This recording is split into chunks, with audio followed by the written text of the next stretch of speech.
할렐루야. 네, 오늘 눈이 와서 미끄러워서 어떻게 오실까 걱정을 했는데 그럼에도 불구하고 오실 분은 다 오실 것 같습니다. 여러분, 귀한 걸음 가운데 우리 하나님께서 예비하신 은혜로 넉넉하게 채워주는 이 시간이 될 수 있기를 주님의 이름으로 축원합니다. 지난주에 우리는 이 아기 예수님을 성전에서 기다리다가 만난 누구죠? 시므온. 시므온에 관한 말씀을 우리가 함께 나눈 적이 있습니다. 시므온은 말씀이 의롭고 경건하며 하나님의 성령이 그 위에 있더라 이렇게 평가하고 있습니다. 시므온은 의롭고 경건하며 사람들에게도 인정받고 성령이 그 위에 있더라, 하나님께도 인정받는 건강한 믿음의 사람이었습니다. 여러분, 건강의 기본이 균형이듯이 믿음의 건강도 균형입니다. 우리는 하나님께만 칭찬받으면 되지, 그리고 그쪽으로 마음을 쓰고 치는 수가 있습니다. 그런데 그리스도를 따르는 제자들은 하나님께도 인정을 받고 사람들에게도 칭찬을 받느니라. 아멘입니까? 네, 하나님께도 인정을 받고 사람에게도 칭찬받는 사람이 바로 그리스도의 제자들입니다. 여러분, 우리가 남편에게도 인정받고 그리고 가족들에게도 인정받고 아울러 하나님께도 칭찬받는 건강한 믿음의 사람들이 될 수 있기를 주님의 이름으로 축원합니다. 오늘 우리가 함께 나눌 말씀은 시편 147편의 말씀입니다. 이 시는 그냥 나오는 것이 아니라 이 시가 나오게 된 이 모티브가 있습니다. 시가 나오게 된 배경이 있는데, 이 시편에 시가 나오는 이 배경을 살펴보면 어떤 시는 다윗이 사울의 추격을 피하고 난 때, 그때를 배경으로 하고 쓰여진 시가 있고, 어떤 시는 자연을 운행하시는 하나님을 발견하고 시를 쓴 그 배경을 가진 시도 있습니다. 그리고 어떤 시는 역사 시편이라고 해서 역사 속에서 일을 행하시는 그 하나님을 발견하고 지은 시편도 있습니다. 이렇듯 모든 시편에는 시가 나오게 된 이 모티브, 동기가 있습니다. 오늘 본문 역시 이 시가 나오게 된 배경과 상황이 있는데, 오늘 시편 147편은 이스라엘 백성들이 바벨론의 포로로 붙들려간 상황을 배경으로 하고 있습니다. 바벨론 포로로 붙들려간 상황을 배경으로 하는 시가 시편에 몇 편이 있는데, 이 시들을 바벨론 포로 시편이다 이렇게 칭하고 있습니다. 바벨론 포로 시편을 잘 알기 위해서는 이스라엘 백성들이 당시에 어떤 생활을 하고 있었는지 이것을 먼저 살피는 것이 중요합니다. 이들이 어떤 생활을 했는지를 알기 위해서는 그들이 거주하는 곳을 가봐야 되겠죠. 바벨론의 포로로 끌려간 이스라엘 백성들이 거주한 땅이 언제냐, 어디냐. 바벨론으로 끌려간 사람, 대표적인 사람이 에스겔, 그리고 다니엘, 이런 사람들이 포로로 끌려갔습니다. 그러면 먼저 예언자 에스겔이 지금 어디에 있는지를 먼저 살펴볼 텐데, 에스겔 1장 1절에 있는 말씀입니다. 같이 한번 읽어볼까요? 자, 시작. 초닷새에 내가 그발 강가 사로잡힌 자 중에 있을 때에 하늘이 열리며. 자, 지금 에스겔이 지금 어디에 있습니까? 내가 그발 강가 사로잡힌 자 중에 있었다. 어디입니까? 강가에 나와 있습니다. 강가. 이걸 쫙 기억을 해두시고, 그리고 다니엘은 어디에 있겠습니까? 다니엘 8장 2절에 보면 내가 을레 강변에 머물고 있었다. 을레 강변, 역시 강가에 다니엘이 머물고 있습니다. 그리고 곳곳에 등장하는 이 바벨론 포로를 비춰주는 이스라엘 백성들의 거주지를 보면 대부분 강가입니다. 여러분, 그 많고 많은 바벨론 넓은 땅 가운데 왜 이스라엘 백성들은 포로로 끌려가 강가에 머물고 있을까요? 그들이 서정적인 분위기를 좋아해서 그 경치 좋은, 풍광 좋은 강가에 머물렀던 것일까요? 그렇지 않습니다. 성서학자들의 견해에 따르면 당시 바벨론 정부는 이 바벨론 땅이 모래 사막 땅 아닙니까? 그래서 이 땅을 개간하기 위해서 대규모 수로 공사를 감행했다는 겁니다. 어디에서부터 물을 끌어오느냐? 수백 킬로 밖에 떨어져 있는 유프라테스 강물을 끌어들여 토지를 개간하는 야심찬 프로젝트를 세우게 되었는데, 이 수로를 만드는 일에 자국민을 쓸 수는 없습니다. 얼마나 위험합니까? 그래서 유대에서 강제로 붙잡았던 전쟁 포로들을 이 공사에 활용하기 위해서 이스라엘 백성들을 강가에 지금 이렇게 거주하게 했던 겁니다. 여러분, 수로를 만드는 토목공사는 지금도 상당히 고난도의 기술 그리고 위험이 수반되는 작업입니다. 그런데 지금으로부터 수천 년 전 이스라엘 백성들이 바벨론의 포로로 끌려간 그때는 변변한 연장도 없고 기술도 없었을 것입니다. 거의 맨주먹 맨손으로 땅을 파고 돌을 쪼개서 물길을 만들었을 것이 분명합니다. 여러분, 연장도 없이 맨주먹 맨손으로 땅을 파고 돌을 쪼개 수로를 만들었으니 얼마나 고단하고 피곤하고 힘들고 괴로웠겠습니까? 그렇기에 바벨론 포로기를 배경으로 하는 이 포로시에는 대부분 눈물과 탄식과 원망이 이 시편의 주제입니다. 대표적인 이 포로시가 시편 137편인데 역시 무엇을 주제로 하고 있는지 한번 같이 읽어보도록 하겠습니다. 대표적인 포로시 시편 137편 1절 한번 같이 한번 읽어봅시다. 자, 시작. 우리가 바벨론의 여러 강변 거기에 앉아서 시온을 기억하며 울었도다. 아멘. 역시 이들이 어디에 거주하고 있습니까? 바벨론 여러 강변, 강가에 있음을 알 수 있습니다. 강변에 앉아서 어떻게 했다고요? 시온을 기억하며 울었더라. 예루살렘을 기억하며 울고 있습니다.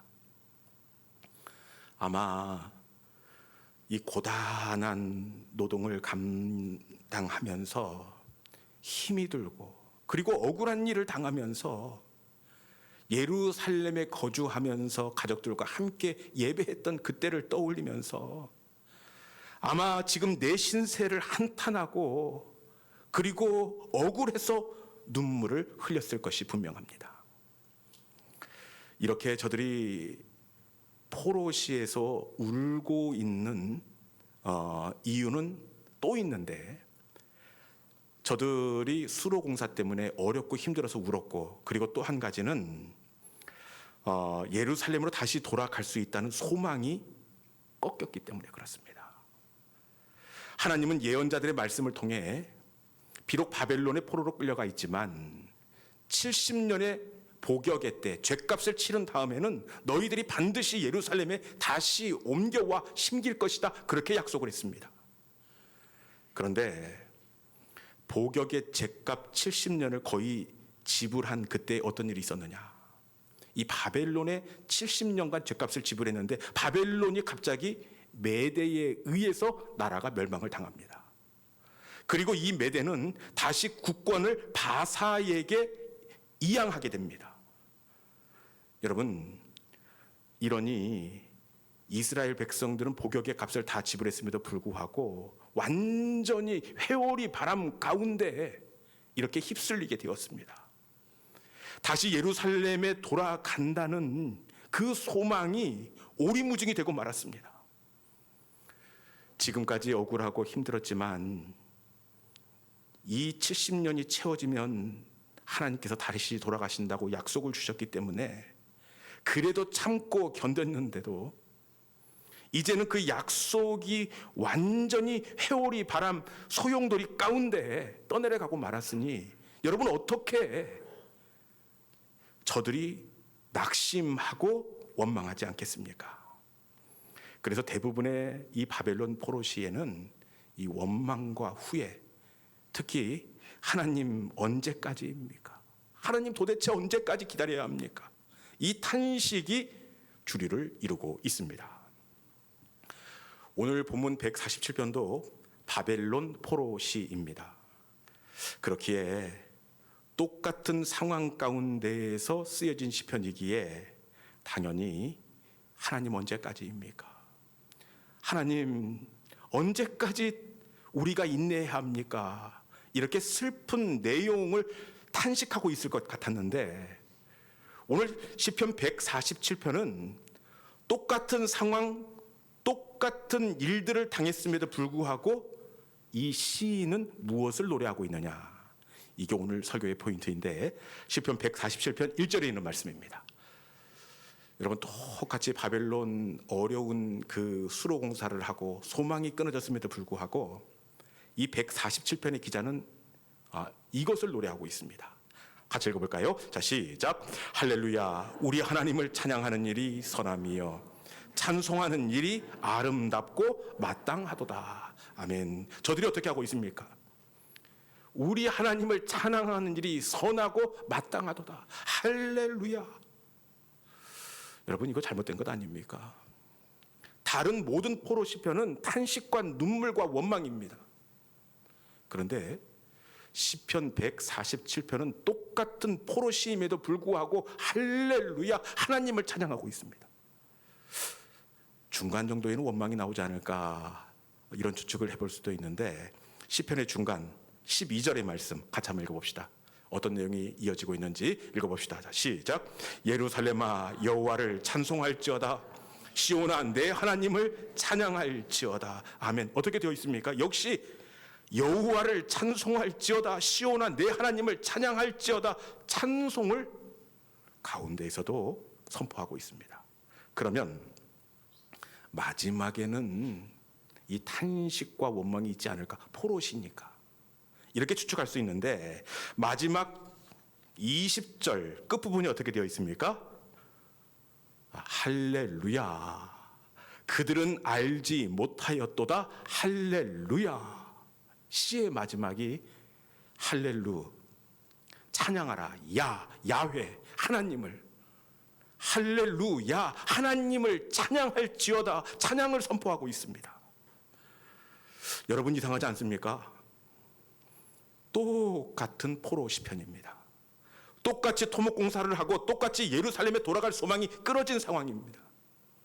그럼에도 불구하고 147편 기자는 할렐루야로 시작해 할렐루야로 채우고 그리고 할렐루야로 이 시편의 마지막을 마침표를 찍고 있습니다.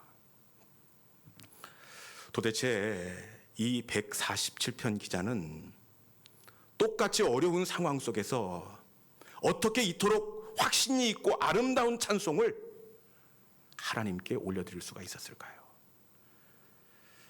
그것은 이 본문의 기자가 하나님이 어떤 분인지를 알았기 때문에 그렇습니다. 본문의 기자는 하나님이 어떤 분인지를 알았기 때문에 그래요. 우리 시편 147편 8절에 있는 말씀 같이 한번 읽어봅시다. 시작. 그가 구름으로 하늘을 덮으시며 땅을 위하여 비를 준비하시며 산에 풀이 자라게 하시며. 아멘. 시편 기자가 하나님을 어떤 분으로 고백하고 있습니까? 그가 구름으로 하늘을 덮으시며 땅을 위하여 비를 준비하시는도다. 땅을 위하여 비를 준비하시는 하나님으로 고백하고 있습니다. 시편 기자는 소망이 끊어진 시간이지만 땅을 위하여 비를 준비하시는 하나님을 알고 그 하나님을 바라보았습니다. 우리가 잘 알듯이 팔레스타인 이 땅은 이 건조한 지역입니다. 이 건조한 땅, 건조한 이유가 있는데 그것은 이 건기와 우기 때문에 그래요. 이 건기가 끝나면 이른 비와 늦은 비가 시작되고 이 비가 오면 생명의 계절인 우기가 시작됩니다. 여러분, 우기에 복된 소낙비가 내리는데 이 복된 소낙비가 언제 준비되었을 것 같습니까? 우기가 되어서 그때 복된 소낙비가 갑자기 내린 것이 아닙니다. 우기가 될 수 있도록 내려진 그 복된 소낙비는 바로 풀 한 폭이 자랄 수 없는 마른 계절 건기에 하나님께서 구름을 모으시고 우기에 내릴 비를 준비하셨기 때문에 그렇습니다.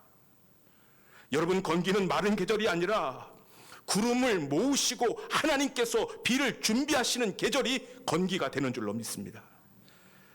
이 12인들 왜 낙심하지 않았겠습니까? 왜 힘들지 않았겠습니까? 그런데 땅을 위하여 비를 준비하시는 하나님을 바라볼 때 다시 소망의 하나님을 감사함으로 노래할 수가 있었습니다. 여러분, 찬송은 바벨론의 의미를 아는 사람, 건기의 의미를 아는 사람이 찬송할 수 있습니다. 건기는 비가 오지 않는 계절, 황량한 계절이 아니라 건기는 어떤 계절이라고요? 비를 준비하시는 계절. 구름을 모으시고 구름을 준비하시는 계절이 바로 건기입니다. 여러분, 건기를 아는 사람은 참고 인내할 수 있습니다.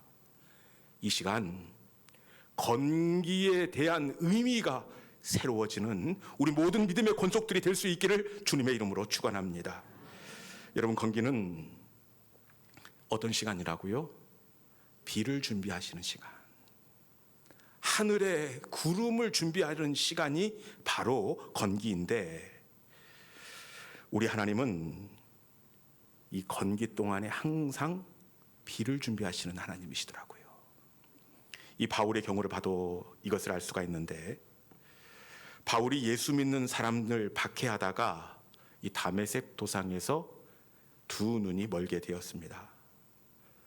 두 눈이 보이던 사람이 갑자기 이 빛을 보고 실명하게 되었으니 여러분, 이 마음이 어떻겠습니까? 그래 바울은 식음을 전폐하고 금식하면서 하나님 앞에 메어 달렸습니다. 그럼에도 안타깝게도 메어 달리는 이 시간 동안에 그 어떤 응답도, 그 어떤 변화도 사울 가운데 찾아오지 않습니다. 사울의 입장에서 볼 때는 이 시간은 건기이고 영적인 건기인 동시에 좌절의 시간이었습니다. 그렇지 않겠습니까? 그런데 이 시간이 우리 하나님에게는 어떤 시간이었느냐? 사도행전 9장 13절에 있는 말씀 같이 한번 읽어보겠습니다. 사도행전 9장 13절에 있는 말씀입니다. 자, 시작. 아나니아가 대답하되 주여, 이 사람에 대하여 내가 여러 사람에게 들사온즉 그가 예루살렘에서 주의 성도에게 적지 않은 해를 끼쳤다 하니. 아멘. 사울의 입장에서는 절망의 시간이고 건기의 시간이었지만, 여러분, 이 시간이 우리 하나님에게 있어서는 어떤 시간이었습니까?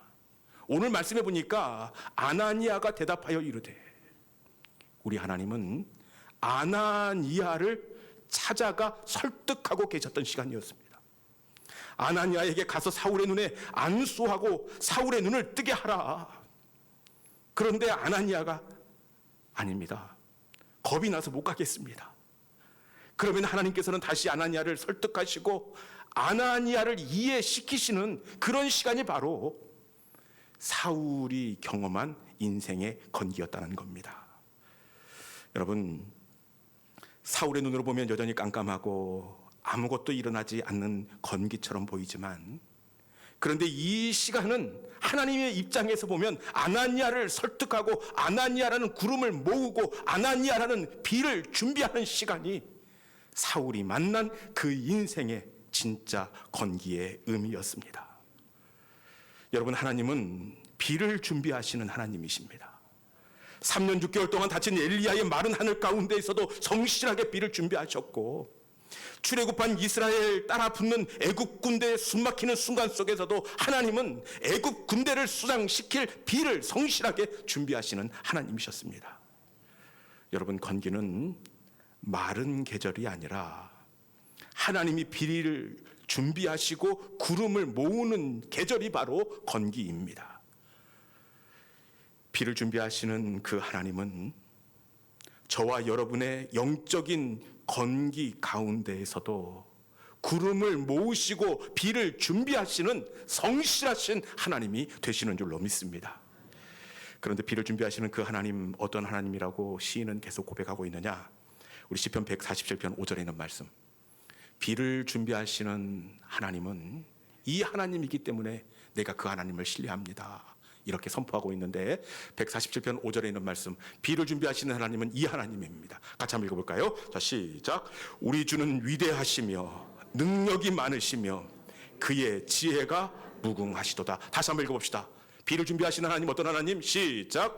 우리 주는 위대하시며 능력이 많으시며 그의 지혜가 무궁하시도다. 아멘. 이어지는 4절에 보면 별들의 수요를 세시고 그것들의 이름을 부르시는 하나님이로다. 비를 준비하시는 하나님은 위대하시며 별들의 수요를 세시며 그 이름을 붙이시고 지혜가 무궁하신 전능하신 하나님이 되시는 줄로 믿습니다. 그렇게 시편 기자는 예루살렘아 여호와를 송축하며 감사함으로 그 앞에 나아갈지어다 감사 찬송을 독려하고 있습니다. 여러분, 우리를 위해 비를 준비하시는 하나님은 시편 기자의 고백처럼 위대하시며 별들의 수요를 세시는 능치 못하신 하나님이 되시는 줄로 믿습니다. 그렇기에 우리가 할 것은 예루살렘아 여호와를 송축할지어다, 신실하신 하나님을 찬송할지어다, 이 시편 기자와 같이 우리도 하나님을 찬송하는 일밖에는 없습니다. 여러분, 이 시간 건기의 의미를 다시 한번 마음속에 새기시고, 인간적인 눈으로 보면 비 내리지 않는 황량한 땅이지만 여러분, 이 건기는 우기를 위해서 하나님께서 비를 준비하시는 시간이고 하늘의 구름을 모으는 시간이 바로 건기의 시간이라는 겁니다. 이 시간 마른 땅을 바라보지 마시고 눈을 들어 비를 준비하시는 그 하나님, 구름을 모으시는 그 하나님을 바라보면서 예루살렘아 여호와를 송축할지어다, 이를 이루시는 그 하나님을 소리 높여 찬송하는 우리 모든 믿음의 권속들이 될 수 있기를 주님의 이름으로 축원합니다. 이 시간에 주신 말씀을 기억하면서 비를 준비하시는 그 하나님, 우리가 함께 노래하기를 원합니다. 우리가 함께 드릴 찬송은 조금 생소한데 오늘 시편 147편 이 말씀을, 이 곡조를 붙여서 만든 시입니다. 가사를 보니까 우리 주는 위대하시며 능력이 많으시도다, 그의 지혜 무궁하며 인자는 무궁하도다, 예루살렘아 여호와를 찬송할지어다, 내 하나님을 감사함으로 그 앞에 나아가며 주 임재 앞에 경배할지어다. 여러분, 비를 준비하시는 하나님을 바라보는 사람은 인생의 바벨론 광야 가운데 있다고 하더라도 예루살렘아 여호와를 찬송할지어다 감사를 선포할 수가 있습니다. 이 시간에 이 찬송 속에 비를 내리시는 그 하나님을 신뢰하며 기대하면서 우리가 함께 기도로 올려드릴 수 있기를 바랍니다. 우리 함께 찬양하겠습니다.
부르십니다. 우리 주는 위대하며 능력이 많으시도다. 그의 죄에 무궁하며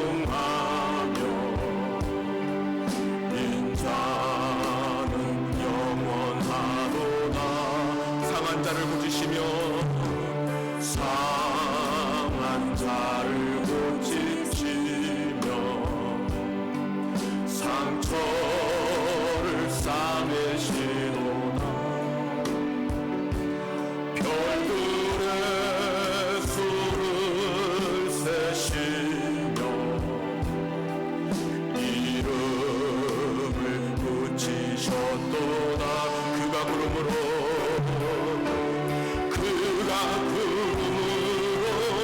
하늘을 덮으시며 땅을 위하여 비 준비하시